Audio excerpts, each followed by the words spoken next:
nikamwona ponjoro mmoja wa hapo Kinondoni. Nikamwona ponjoro mmoja wa hapo Kinondoni ambaye kazi yake ni kuchezesha kamari, ambaye hata Mwenyezi Mungu Subhanahu wa Ta'ala hapendi mambo ya kamari. Na yeye eti anaongea anasema Gwajima anasema mtoto wa watu. Mimi nimetaja watoto wa wote. Nimetaja mtoto wangu Jordan, nimetaja mtoto wa Majaliwa, nimetaja mtoto wa Samia Suluhu Hassan, nimetaja mtoto wa watoto wa watu wengi. Eti yeye anaumwa na mtoto mmoja tu. Eti yeye ni mtoto mmoja tu. Eti yeye ni mtoto mmoja tu. Sasa nisikilize ponjoro wa Kinondoni.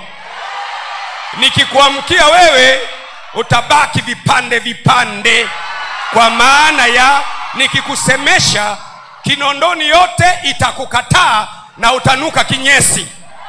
Tulia, kaa kwa kutulia. Kaa kwa kutulia. Hapa unaongea na jasusi la mbinguni.